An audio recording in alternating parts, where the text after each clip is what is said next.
The funny thing about personal branding is that it's so personal that it should probably be handled by someone who loves you. This is my conversation with Rich Kozak. What if the truth came in a gel cap and we could just pop it in our mouths and forget about it? Well, it doesn't, and we can't. But we can laugh in the face of reality while plotting our survival. Welcome to the Truth Tastes Funny podcast.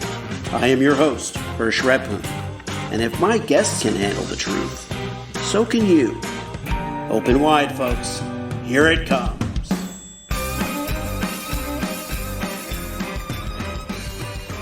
I'm here with Rich Kozak, who's one of the few people worldwide who teach the process of branding to individuals determined to impact others through their work. His work actually makes people's brands come alive and accelerate growth. So I'm really glad to have him here on the show today. Thank you, Rich Kozak of Rich Brands. Welcome to the show. Hirsch, thank you. It's great to be here, and thanks. It's a treat because of our mutual backgrounds. I am really glad we're talking today. Yes.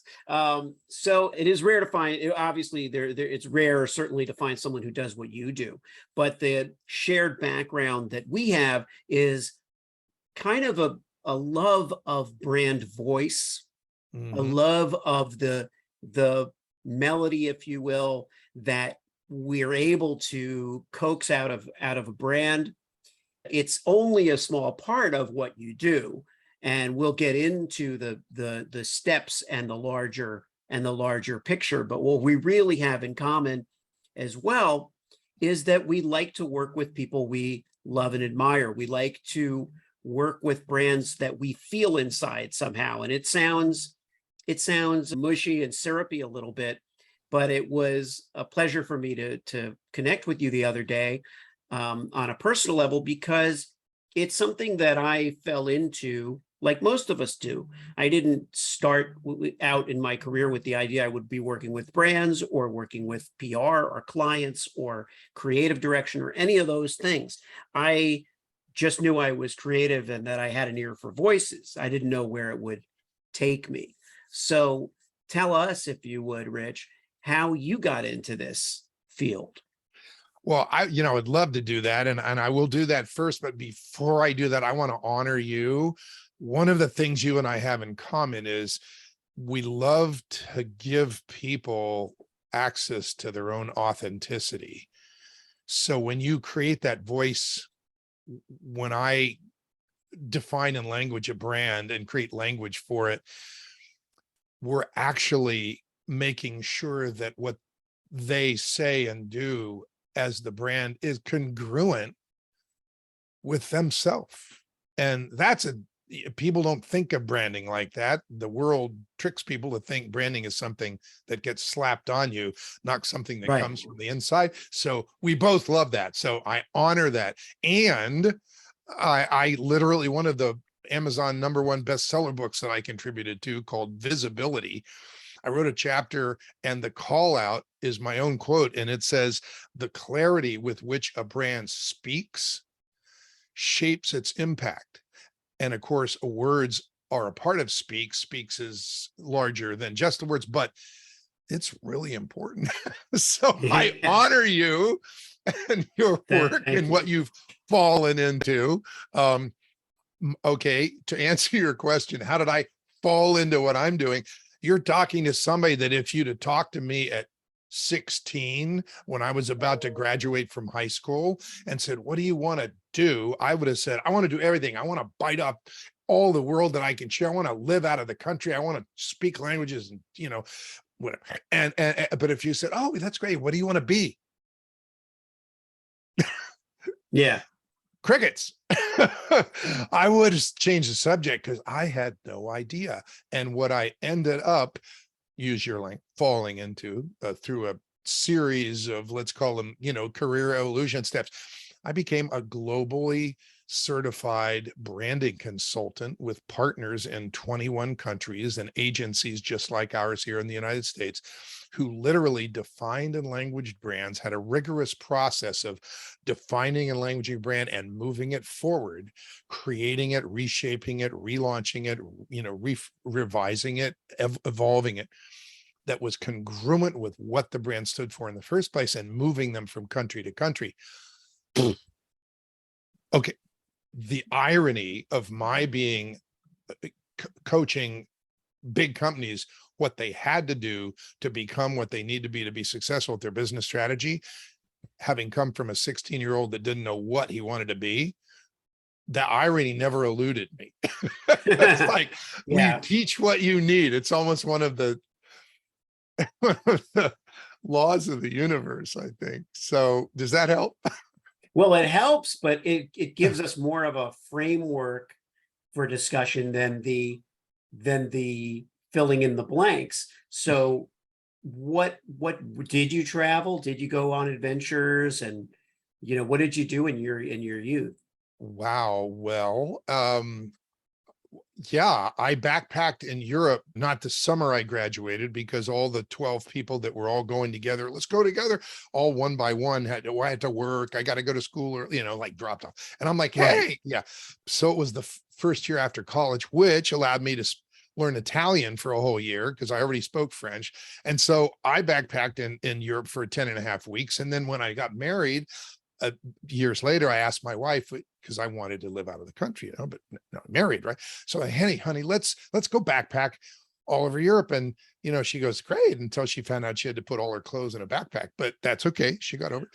And so I got a chance to dream in Italian and then later at the agency, when that transpired, we became partners, and with agencies all over the world, and an agency would host an event every year. We hosted it one year, but so we were in Germany, we were in Finland, we were in places and we would go and get together with our principals and train, and and we would be on global brand teams. So I'd be flying to Germany to be on a brand team for an ophthalmological test equipment manufacturer who wanted to sell their product in the United States, but the medical industry doesn't work the same here as it does in Germany. So you need somebody to adapt to the local culture and the local marketing processes and those kind of things. So yeah.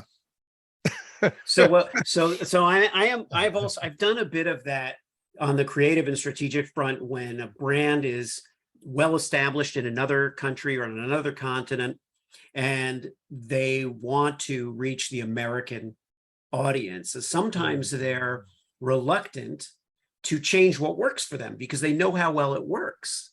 And at the same time, what works there may not work here. So what have you dealt with some of those challenges? Well, I think that's natural. That's human nature. But again, let's go back to it. The clarity with which a brand speaks shapes its impact. So if you don't speak, anything can happen. The world will decide what your positioning is and who you are and what you're good at. If you do speak and you say it this way and then you say it that way, you're going to create confusion. So you got to use and this, you and I are talking the same language. You got to use consistent language that transfers energy and has intangible brand promises baked into it that make people go like, wow, really?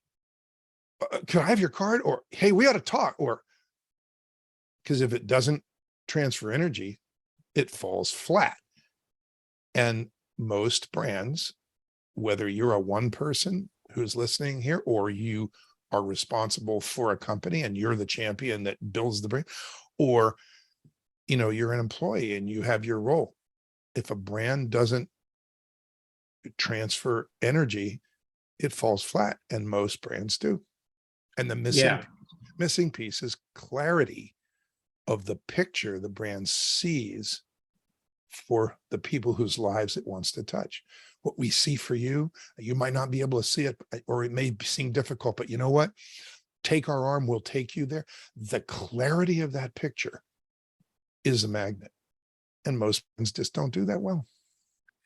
Yeah, and it requires an economy with words. It requires, it's almost like when you think of a film trailer, the trailer grabs your attention. It shows you key parts of the movie, but it doesn't show you, if it's a good one, it doesn't show you everything. It makes you feel compelled to find out more. My question for you is, now you had kind of retired at the time that you started impact driven work, right? Where you Right. where you made the decision. What prompted you to jump back in and focus on this direction, individuals who want to make an impact? Well, I just finished recording a video that told the story. So when I turned 50 years old, I was still doing all-nighters at the agency.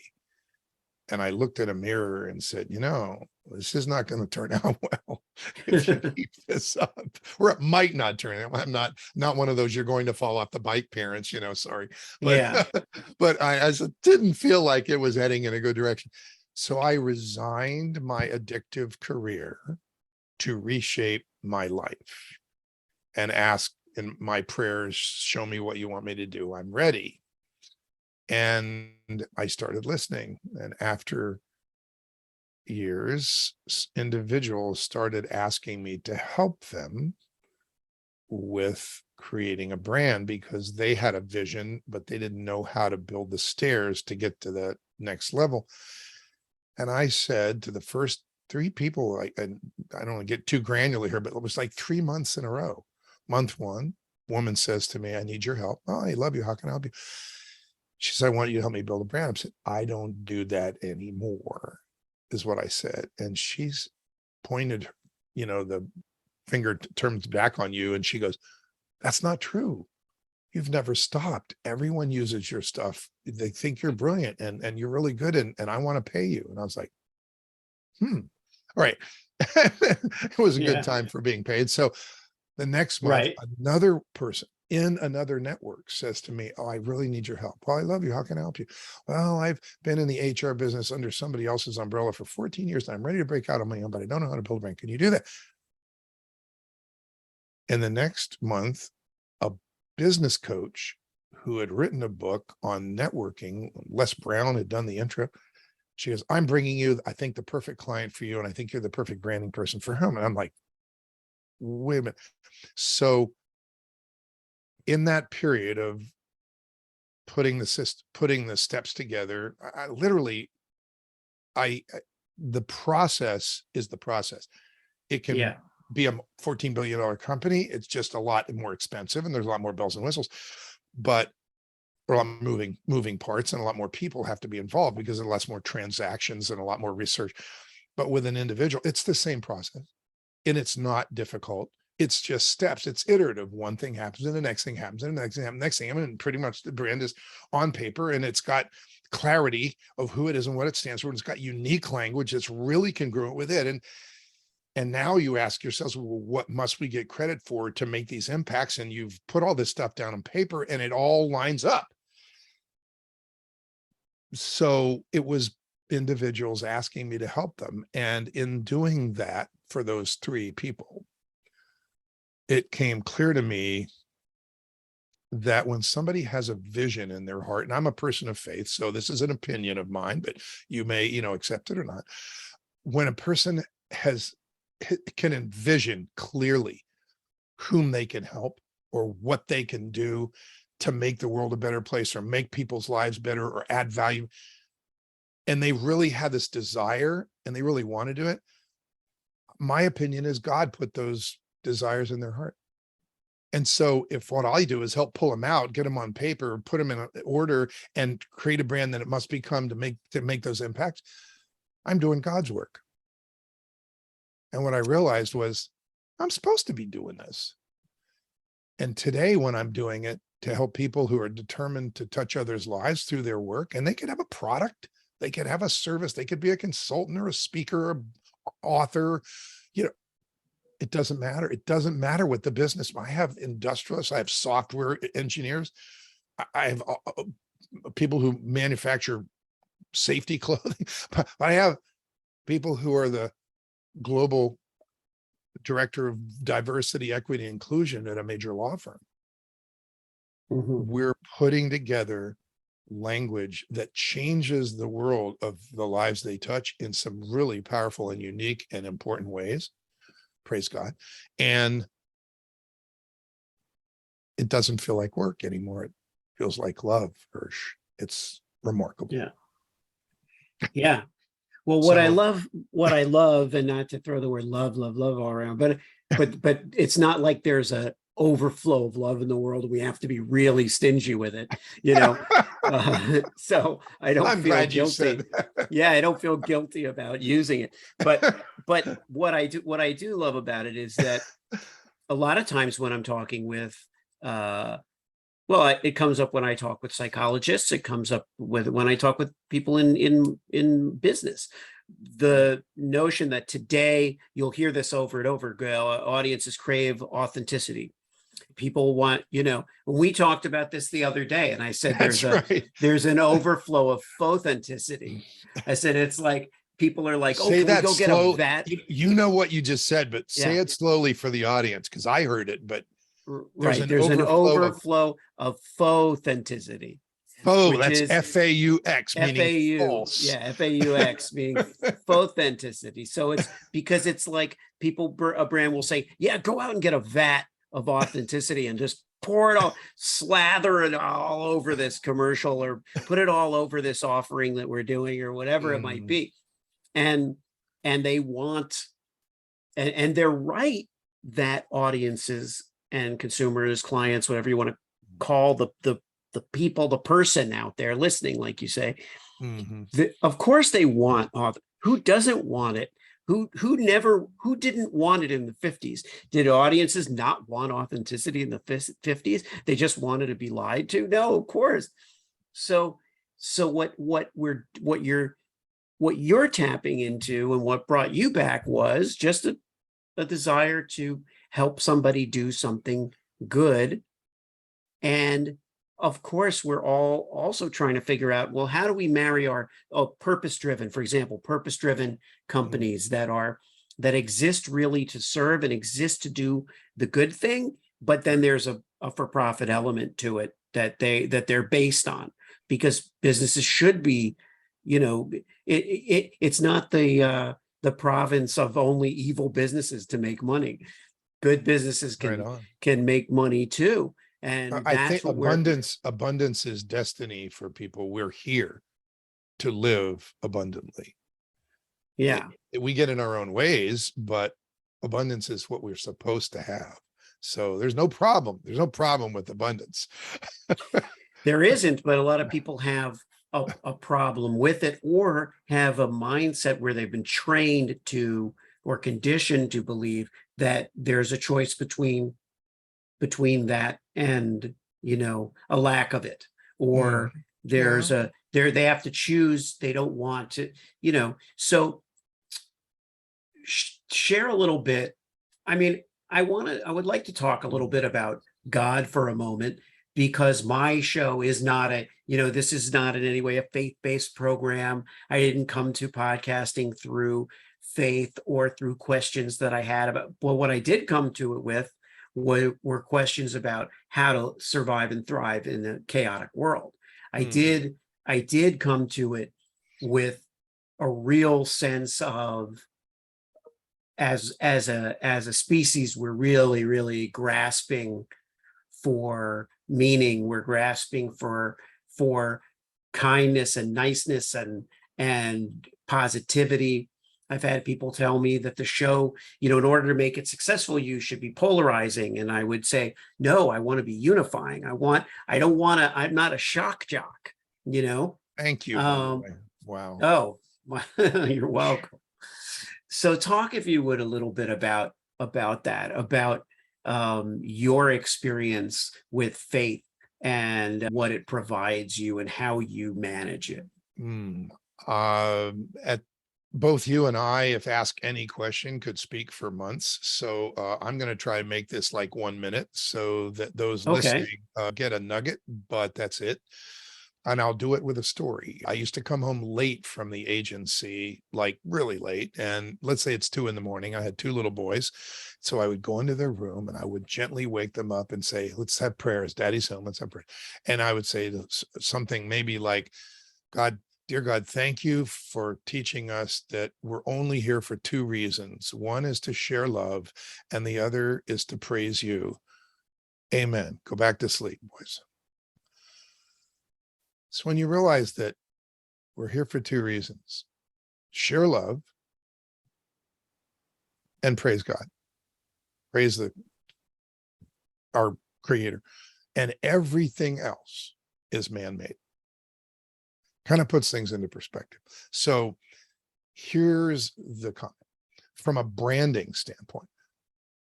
2 points. One is it's what we get to do, not what we have to do. And the other is, well, so it's always a choice. Your life is a choice. You can live in your higher self. You can be greedy, or you, in any moment, in any second, you can be greedy or you can be generous. You can be loving or you can be hateful. You can be patient or you can be impatient. It's always a choice in any instant, like right now, or right now, it's like you could be in the midst of anger and choose to be peaceful and kind. It's that simple.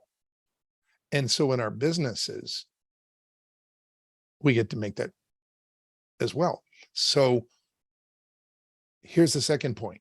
Our businesses are not why we're here. Mhm. They're just a vehicle for abundance.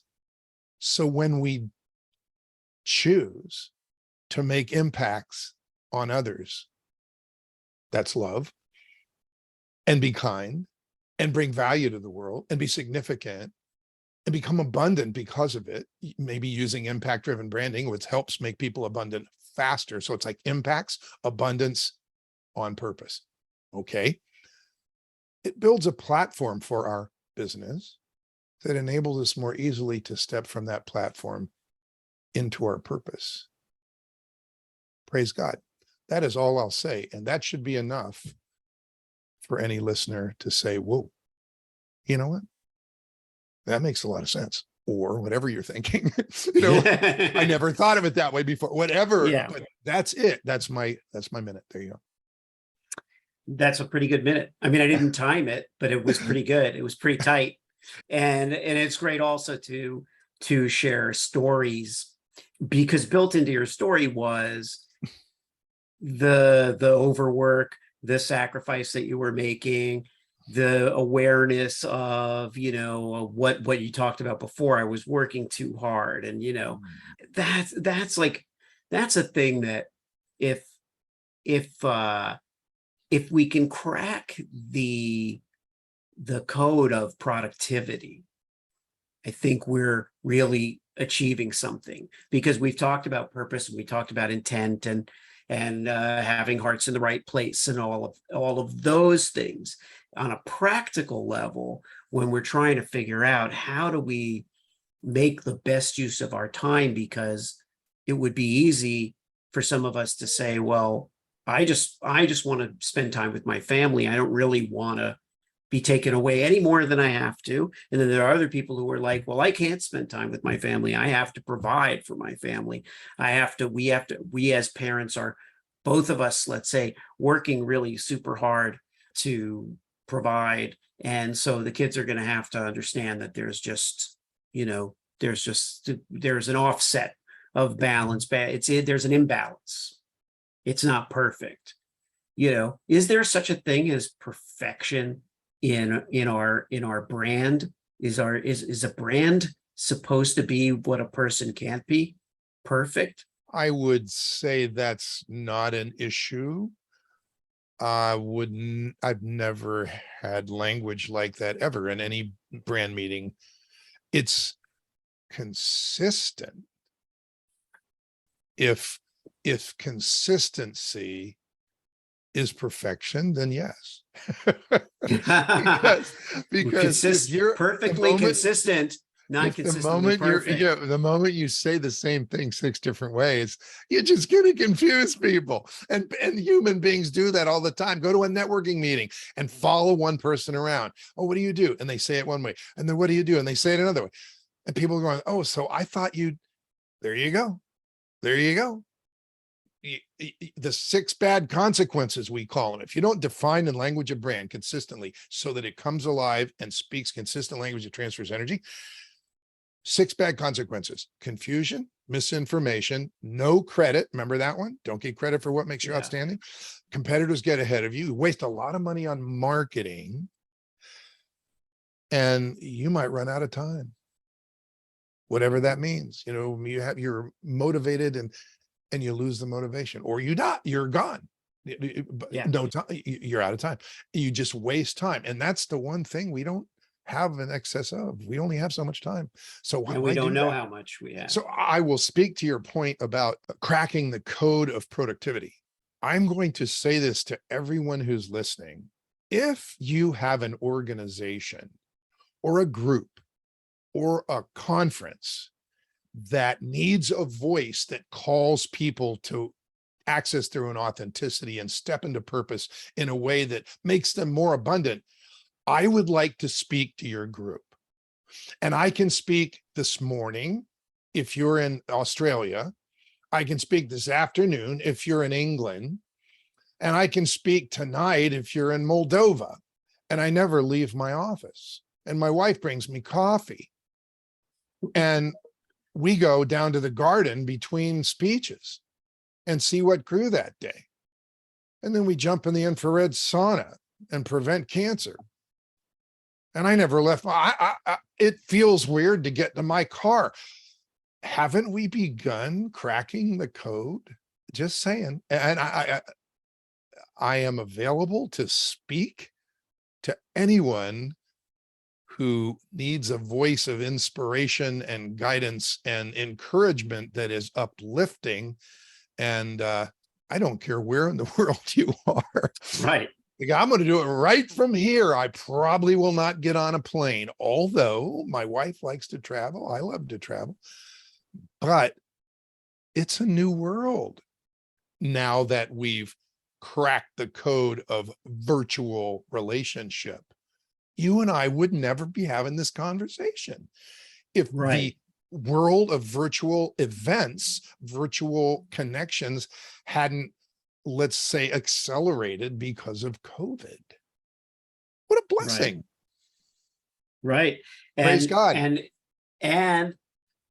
you can look your 16-year-old self in the face and say, okay, yes, we have traveled, we have done all this stuff. We meaning you and your 16-year-old self, and you say we did all these things, but I can be in Zimbabwe tonight, I can be in Paris tomorrow, I can be in Italy the next day, and I can be in Hong Kong the next minute, and I can do all of those things from here. And you can bet this 16-year-old would say, okay, I'm coming there. I want to go right where you are. I'm in. And in the time we'll have left, there's in our talk about time, there's never enough time for us to chat. But in the time we have left, we should make a plan to utilize the technology. We will get together in person, but we can utilize the technology that we have to host a nature series that will allow you to take over for David Attenborough, and I can do my Werner Herzog, and we can create a we'll figure out a way. This is just a fun thing I'm throwing out there. Obviously we don't have to do this, but I do want to do something that utilizes these other skills that we have that are ancillary to our branding and marketing skills, but something in the service of some brand, because I believe that the future is still branded entertainment, which is where a brand pays for it. Everybody knows a brand's paying for it, but it's just really entertainment created for entertainment's sake, paid for by the brand. Who pays for movies? Brands. Who pays for commercials? Brands. Who pays for podcasts? Brands. Eventually a brand is paying. At some point a brand is paying. Now the person the consumer's paying or the brand doesn't have money. But eventually the brand is justifying the entertainment. You wouldn't have movie theaters without Pepsi and popcorn. So people, it's the concessions that pay. So really, we're not changing the schematic at all of branding. We're just providing the entertainment. So at some point, you and I can work a little bit on that as well. It doesn't have to be a nature show. It'd be delightful. It'd be fun. We had such chemistry the first time that we talked. I'm certain we can create it at any time. And I love your concept about Werner and David. Yeah, we will find out. It can be, we can find horses or we can find a mouse, a dormouse. It doesn't matter. We'll bring wildlife into the virtual universe. And it could be a Web3. We can do it on Discord. We can do it where we want. Beautiful. I love it. Well, it's thank a plan. you. Thank you so much. Thank you so much, Rich, for coming on this show. I certainly appreciate it. Hirsch, it's a pleasure. I look forward to working with you and connecting people to you. I don't know if you saw it or not, but I connected a woman in Chicago whom I think and you're in Iowa, and I'm in Los Angeles, but I believe that she and you should be in each other's networks, and that's kind of what happens. And it doesn't matter where we are. So I look forward to connections and to creating entertainment or infotainment or whatever attainment. Yes, it doesn't matter. It's attainment at some point. Sounds good. Thanks so much for tuning into Truth Tastes Funny. If you enjoyed the experience, please leave a 5-star review and share this podcast with your friends.